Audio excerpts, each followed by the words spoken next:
a liar, and that's why nobody likes him. That's why his Senate people won't endorse him. That's why he stands on the middle of the Senate floor and can't make a deal with anybody. He looks like a jerk.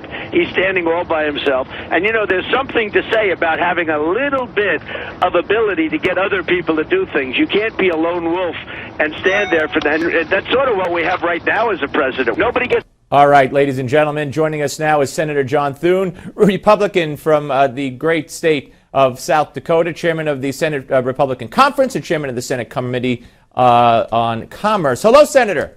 Guy, good afternoon, Steve. How are you? Did I get it all in? I hope so. All right, so but I know you're not laughing at me. You're laughing at Trump. So tell me, you've had a relationship where you seemed to, at least at one point, to have gotten along with Cruz. Is he right? Is he hated in the Senate? How do you feel about him? Well, I just think, you know, Ted's a very smart guy. Everybody has their own style when they get here. And, you know, he, I think, has adopted sort of the outsider approach. And I think that, you know, in terms of running a national campaign for president, that's a pretty popular position to have. But I do think that it probably makes it a little bit harder to get things done in the Senate. And, you know, clearly any president that gets elected, and I hope that it's going to be a Republican president, is going to have to work with the Congress to get things done, or try and do what this president has done and go around Congress and do everything by executive action. But I would hope that we would have a president and that in the end is willing to and good at working with the Congress to try and get some accomplishments for the American people. Would you support, if Donald Trump's the nominee, you'll support him?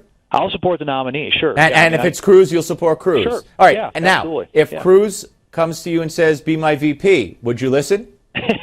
Well, I think you always listen. I mean, there was a lot of talk last time around that you should have been the pick of Romney. Are you interested in being VP? You know, it's not something I aspire to, Steve. I've got plenty to do here in the Senate. But I sense a but. Well, yeah. You never, like I said, I mean, if you're interested in public service, you never Sure. rule out opportunities. Sure, and you wouldn't rule it out if the phone call came from Trump or if the phone call came from Cruz. You'd take the call either way, correct? I think you always take that call and listen and hear them out. All right, let's move on to Obama. You wrote a great piece at National Review, Obama's legacy already collapsing, and Trump made reference to Obama while talking about Cruz. Says that's what we already have now, a man who goes it alone.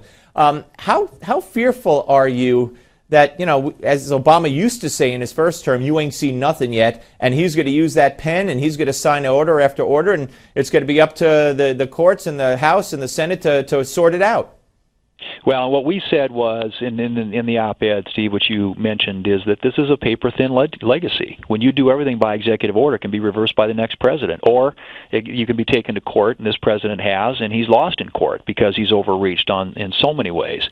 So, you know, this is the only things that the president has done around here legislatively are Obamacare and Dodd-Frank, both of which have been very harmful to the economy. So this is not a legacy that I would want to have.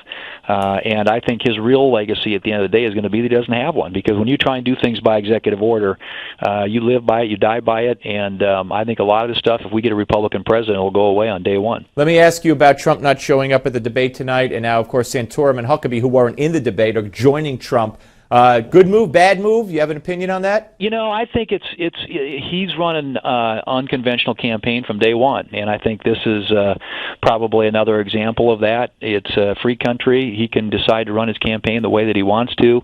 How that plays out, I think, is going to be up to the people of Iowa and ultimately New Hampshire, South Carolina, and the rest of the country. But it's it's certainly it's a campaign tactic, campaign strategy that is certainly different from what many of the other candidates have employed this time around. Have you gotten any feelers from anybody on the Republican side about being a VP?